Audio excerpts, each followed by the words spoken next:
तो ये था इस हफ्ते का पूरा खाका। और इन सब के बीच में आपको बता दें कि जैसा हमने आपसे वादा किया था कि टॉप न्यूज़, बेहतरीन ट्रेंड्स के अलावा हम दिग्गजों से आपकी मुलाकात भी कराएंगे, जिनके ज़रिए आपको आसानी हो कि आप स्टार्टअप वर्ल्ड में क्या कुछ कर सकते हैं।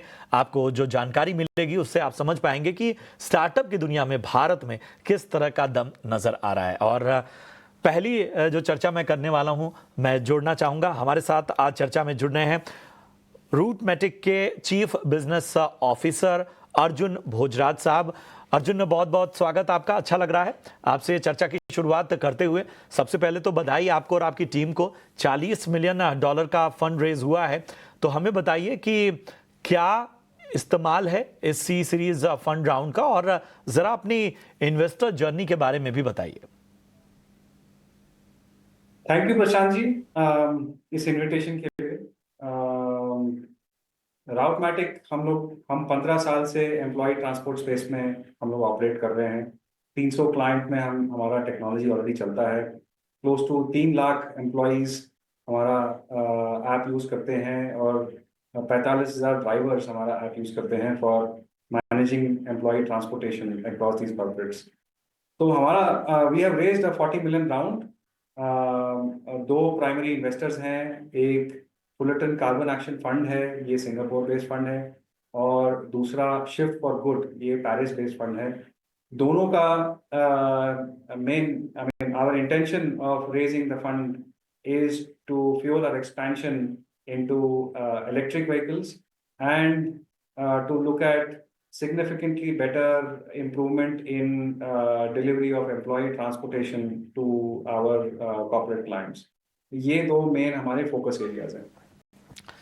ठीक है, तो ये तमाम बातें आपने बताई। इन सब के बीच में एक चीज़ मैं समझना चाहूँगा अर्जुन आपसे कि अब हमें बताइए, जिस क्षेत्र में आप काम कर रहे हैं उसमें इन कैपिटल्स का किस तरह से एलोकेशन होगा। वैसे तो मोटी मोटी बातें आपने बताई, और ईवी क्षेत्र पर आपका क्या फोकस है? जी, सो जैसे मैंने कहा कि हमारे लिए फोकस ये है कि we invest the investments into trying to improve quality of service delivery to our large corporates. तो इसके हमारे दो मेन सेगमेंट्स ऑफ इन्वेस्टमेंट हैं। एक तो टेक्नोलॉजी पे ही है कि इस पे artificial intelligence and safety controls पे कैसे हम इम्प्रूव करें, और दूसरा कि हम राउटमैटिक ऑपरेशंस कमांड सेंटर सेटअप करें हर सिटी में। अभी फिलहाल हमारे पास ऑपरेशंस कमांड सेंटर्स ऑलरेडी हम बैंगलोर में, हैदराबाद में और पुणे में ऑलरेडी ऑपरेट कर रहे हैं, उनको अपग्रेड करना पड़ेगा। और दूसरा, बाकी दो बड़े सिटीज विच इज चेन्नई और दिल्ली एनसीआर, इसमें हम अभी सेटअप करने वाले हैं। ऑपरेशंस कमांड सेंटर से focus on safety and control of the vehicles, ये बहुत ही ज़्यादा इम्प्रूव हो जाता है, एंड इसी पे हमारा मेन एम्फेसिस रहेगा। सेकेंड, जो आप इलेक्ट्रिक व्हीकल्स की बात कर रहे हैं, इलेक्ट्रिक व्हीकल्स चलाने के लिए ना ही सिर्फ टेक्नोलॉजी पे फोकस नहीं है, बट चार्जिंग स्पेसेस और वर्कशॉप भी सेटअप करने पड़ेंगे। तो हमारा फोकस वो भी रहेगा कि अगर हमें टॉप 5 सिटीज में अगर इलेक्ट्रिक व्हीकल्स चलाने हैं तो फिर इंफ्रास्ट्रक्चर पे भी हमें बहुत इन्वेस्टमेंट करना पड़ेगा। वाकई, और ज़रूरी भी है कि इंफ्रास्ट्रक्चर में बूस्ट लाया जाए, और वो पूरे कारोबार को एक अलग स्तर पर लेकर जाता है। चलिए, जो दर्शक चूंकि आपसे पहली बार रूबरू हो रहे हैं, तो हमें ज़रा अपने कारोबार के बारे में बताइए और कैसे इसकी शुरुआत हुई। देखिए, जब हम इस बिजनेस में घुसे थे तो हम पहले जीपीएस डिवाइस बेचते थे, तब स्मार्टफोन्स थे नहीं। वहां से हमने स्टार्ट किया था। जब उबर ओला आए और स्मार्टफोन्स का यूटिलाइजेशन स्टार्ट हुआ, तब हमको रियलाइज हुआ कि जीपीएस ज़्यादा इंपॉर्टेंट नहीं है। Creating apps and using the system to integrate all data into the platform, ये सबसे ज़्यादा इंपॉर्टेंट हो जाता है। ऐसे ऐसे पिवट करते करते हम टेक्नोलॉजी में पहुंच गए, एंड वहां पे हमने फिर अपना गढ़ बना लिया। ये एक्सपेंशन हम करने लगे कि हम सिर्फ टेक्नोलॉजी पे फोकस कर रहे थे। तो हमको रियलाइज हुआ कि टेक्नोलॉजी से इंडिया में बिजनेस नहीं चलता, सिर्फ हमें ड्राइवर पे भी फोकस करना पड़ेगा। तो वहां से हमने अपना फ्लीट का जर्नी स्टार्ट किया। पुणे में हमने गाड़ियां डाली और फिर वहां से एक्सपैंड करते करते Bangalore, Delhi, Chennai, Hyderabad and 10 other cities में हम आज क्लोज टू 6,000 गाड़ियां हम ऑलरेडी चला रहे हैं और उनमें से 600 इलेक्ट्रिक व्हीकल हैं। यही हम अभी एक्सपैंड करना चाहते हैं बिकॉज इससे ज़्यादा आई मीन इसी पे ज़्यादा फोकस है और हमारा फोकस ज़्यादा ड्राइवर साइड पे है अब, क्योंकि हमें ये रियलाइज हो रहा है कि ड्राइवर के बारे में कोई सोच नहीं रहा है। सब ड्राइवर की आमदनी पे कोई सोच नहीं रहा है, ड्राइवर का एक्सपीरियंस कोई सोच नहीं रहा है। तो हम उसको ड्राइवर को सेंट्रल रखते हुए हम ऑपरेशंस एक्सपैंड करना चाहते हैं एंड ये हमको लगता है कस्टमर एक्सपीरियंस ऑटोमेटिकली इंप्रूव होगा अगर ड्राइवर के वर्किंग कंडीशंस इंप्रूव हुए तो। बिल्कुल, और ये बहुत बड़ी चीज़ है और यही वजह है कि स्टार्टअप्स को नया क्यों कहा जाता है, नई सोच वाला क्यों कहा जाता है, क्योंकि वो हर किसी सेक्टर में एक फ़र्क लाने की कोशिश कर रहे हैं। हमें अर्जुन बताइए कि ईवी की जो ग्रोथ और मार्केट है उसे लेकर हाल फिलहाल कुछ कंसर्न सामने आए, कुछ केसेस ऐसे सामने आए, बड़े प्लेयर्स भी सर्विस के मामले में चुनौतियां झेल रहे हैं। आपको लगता है कि एज सच कंसर्न्स बरकरार हैं या कुछ नया नज़रिया बन रहा है? इलेक्ट्रिक व्हीकल्स के आई मीन देखिए इलेक्ट्रिक व्हीकल्स के कुछ ऐसे कोई मेजर कंसर्न्स नहीं है। राउटमैटिक ऑलरेडी एआई पे काफी इन्वेस्ट कर रहा है टू एंड फ्लीट एक्सपेंशन पे इन्वेस्ट कर रहा है। तो इलेक्ट्रिक व्हीकल्स एक्चुअली उनका वन टाइम कॉस्ट काफी हाई है और ऑपरेटिंग कॉस्ट लो है। तो अगर आप हर गाड़ी सफिशिएंट तरीके से आप चला पाए एक सिटी में, तो उसका उसका एक्चुअली कॉस्ट ऑफ ऑपरेशन काफी कम हो सकता है। उसी पे फोकस है एंड विद राउटमैटिक हमारे पास ऑलरेडी उतना डिमांड है। हमारे लिए चैलेंज मेन ये है कि हम टेक्नोलॉजी कैसे यूज करें to utilize the vehicle more efficiently and इसी पे हमारा जोर है अभी to be able to improve efficiency. बिल्कुल। चलिए, चूंकि अच्छा खासा तजुर्बा हो गया है, इतना आपने इस सेक्टर को देख लिया है, यंग एंटरप्रेन्योर्स को आप क्या सलाह देंगे? उनके लिए मौके किस तरह के हैं? As compare to 10 years back आज बहुत ऑप्शंस हैं। मार्केट तेजी से एक्सपैंड कर रहा है हर सेक्टर में इंडिया में। तो सबसे बड़ा एडवाइस मेरा यंग एंटरप्रेन्योर्स के लिए यही है कि आप एक सेक्टर चूज करें और उस सेक्टर को चूज करके उसके बाद उसके बारे में अच्छे से जानें। अगर आप 5-7 साल एक सेक्टर में निकाल देंगे तो आपको पता चल ही जाएगा कि कौन सा बिजनेस सही चलेगा उस सेक्टर में, कैसे ग्रो कर सकते हो उस सेक्टर में। प्रॉब्लम यंग एंटरप्रेन्योर्स के साथ ये यूजली हो जाता है कि इन्वेस्टर्स हो या अलग अलग सेक्टर्स हो, उसमें वो एक सेक्टर से दूसरे सेक्टर में शिफ्ट करते रहते हैं, तो फिर वो एक जगह सेटल नहीं हो पाते, उसको ढंग से समझ नहीं पाते।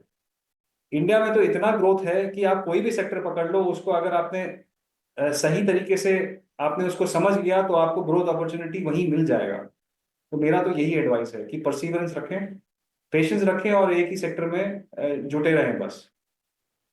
बहुत आवश्यक है ये सारी टिप्स किसी भी यंग एंटरप्रेन्योर को बेहतर बनने के लिए। चलिए, अब जरा भारत के स्टार्टअप इकोसिस्टम को भी अपने नजरिए से बताइए, कैसा लगता है आपको? देखिए पॉलिसी में सुधार हो सकते हैं। We need to be more startup friendly. चाहे वो इलेक्ट्रिक व्हीकल्स में हो, जहाँ पे फेम सब्सिडी पे अभी निकालने की बात हो रही है। ज़्यादा सब्सिडीज हो to be able to get into electric vehicles, या शॉर्ट टर्म लोन्स हो जो इजीली अवेलेबल हो स्टार्टअप्स के लिए। ये सारे मेन बेसिक पॉलिसी डिसीजंस हैं जो अगर इम्प्रूव हो जाए तो it be much easier for us to grow. बिल्कुल, और यंग एंटरप्रेन्योर को सलाह से लेकर भारत के स्टार्टअप इकोसिस्टम में क्या सुधार होने चाहिए, इन सभी तक और अपने बिजनेस के बारे में जानकारी देने के लिए अर्जुन भोजराज साहब, आपका बहुत बहुत शुक्रिया।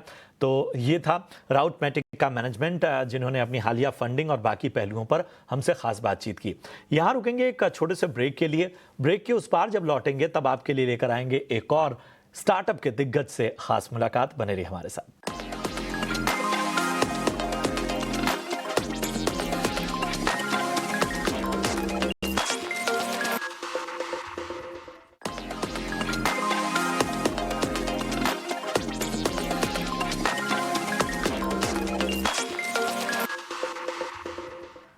ब्रेक के बाद स्वागत है आपका और आप देख रहे हैं स्टार्टअप मंत्र। और चलिए, जैसा मैंने वादा किया था, एक और स्टार्टअप के दिग्गज को अपनी चर्चा में शामिल करते हैं। हमारे साथ फ्लिप स्पेसेस के को फाउंडर अंकुर मुच्छल साहब जुड़े हुए हैं। अंकुर, बहुत बहुत स्वागत, अच्छा लग रहा है आपसे बातचीत करते हुए। और फ्लिप स्पेसेस नाम तो दिलचस्प है, इसके अलावा खबर भी बड़ी इंटरेस्टिंग है। $35 मिलियन का फंड रेज किया है आपने। तो हमें बताइए कि क्या प्राइमरी गोल है इस फंडिंग का, कहां इस्तेमाल किया जाने वाला है? सबसे पहले बहुत बहुत धन्यवाद प्रशांत जी, आप इस प्लेटफॉर्म पे हमें इनवाइट करने के लिए। जो हमने रिसेंटली $35 मिलियन का राउंड रेज करा है, उसके हमारे 3 मेजर दिशाओं में एप्लीकेशन रहेंगे। सबसे पहला है टेक्नोलॉजी। टेक्नोलॉजी में हमारा फंडामेंटल राइट टू विन होता है मार्केट में। टेक्नोलॉजी हमारे पूरे इंटरनल वर्कफ्लो का स्केलेटन है, जिसमें डिजाइन, सप्लाई चेन और एग्जीक्यूशन टीम सभी साथ में काम करते हैं। हम बहुत एक्साइटेड हैं because it's implementation of technology that tends to change entire customer experience. हम ऑलरेडी एआई को यूज करते हुए, जो कि आज की डेट में नया इनोवेशन आया है टेक की दुनिया में, हम उसके through workflow entire process optimization पे काम करना शुरू कर चुके हैं, जिससे आगे चल करके हमारा कस्टमर एक्सपीरियंस और बेहतर हो पाए। दूसरा एप्लीकेशन है ज्योग्राफिकल एक्सपेंशन, जिसमें जैसे कि आज की डेट में हम बॉम्बे, बेंगलोर, इंडिया में हमारा प्रेजेंस है। यूएसए के अंदर हम ईस्ट कोस्ट में न्यूयॉर्क सिटी पे बेस्ड आउट ऑफ हैं। नए रेवेन्यू पोटेंशियल को अनलॉक करने के लिए आगे चलकर इंडिया में हम हैदराबाद, पुणे, चेन्नई, दिल्ली में एक्सपेंड करने का प्लान कर रहे हैं। यूएसए में जो 2 मेजर कमर्शियल हब स्पॉट्स हैं, जैसे कैलिफोर्निया, देन टेक्सास, फ्लोरिडा, वहां पे हम इस फंड को यूज करते हुए एक्सपेंड करेंगे। तीसरा major fund application will be towards exploring inorganic opportunities. हम लोग आज की डेट में एक्टिवली एक्विजिशन अपॉर्चुनिटीज एक्सप्लोर कर रहे हैं। नए शहरों में काफी लेगेसी प्लेयर्स होते हैं। In coming together with us, I think we can unlock lot of values for them. जैसे हमारे प्लान्स हैं आगे चल करके 3-4 सालों में पब्लिक मार्केट में लिस्ट करना, जिससे उन्हें लिक्विडिटी अपॉर्चुनिटीज दिख पाएंगी। साथ ही जब हम एक्विजिशंस करते हैं तो वो लोग हमारे technology platform, optimized supply chain capabilities and operations processes को यूज करके वहाँ काफ़ी मार्जिन इंप्रूवमेंट कर पाते हैं एंड काफ़ी प्रोसेस एफिशिएंसी इंप्लीमेंट कर सकते हैं। तो ब्रॉडली हमारे फंड एप्लीकेशन 3 जगह होने वाले हैं, that is technology, new territory expansion and investing in acquisitions.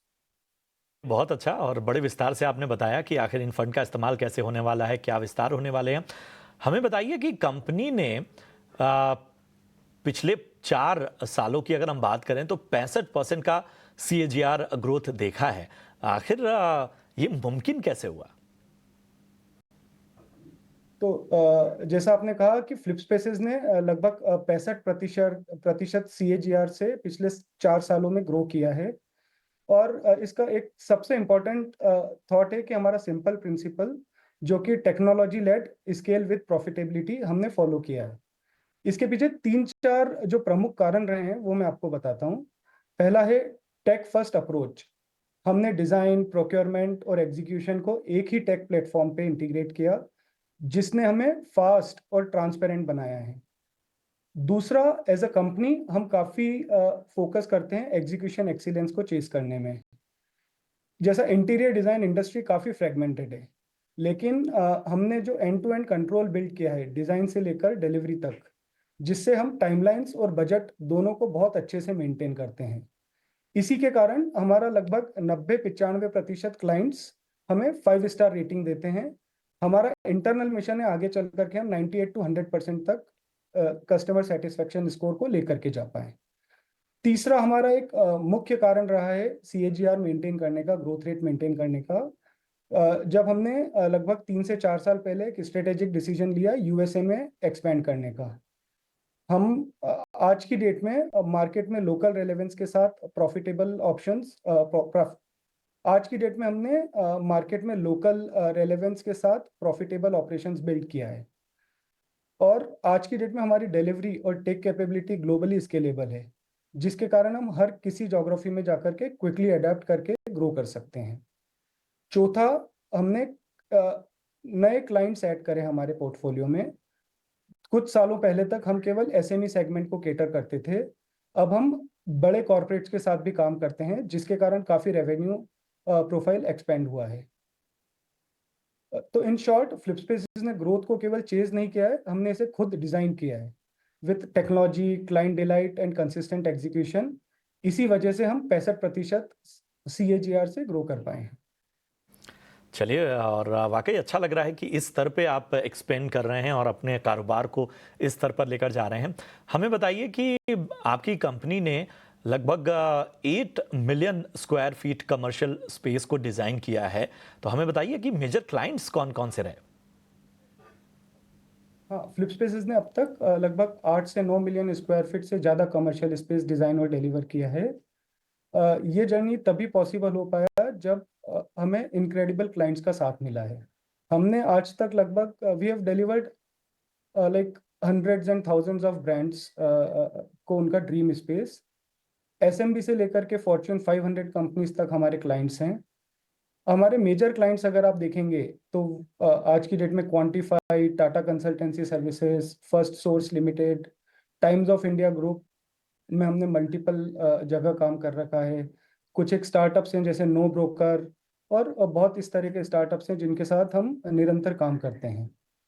तो आप हिंदुस्तान के अंदर देखेंगे, अगर आज की डेट में कोवर्किंग स्टार्टअप्स डोमेन काफ़ी तेज प्रगति से ग्रो कर रहा है और काफ़ी तेज स्पीड से ग्रो कर रहा है। यही सब हमारे मेजर क्लाइंटेल बनते हैं।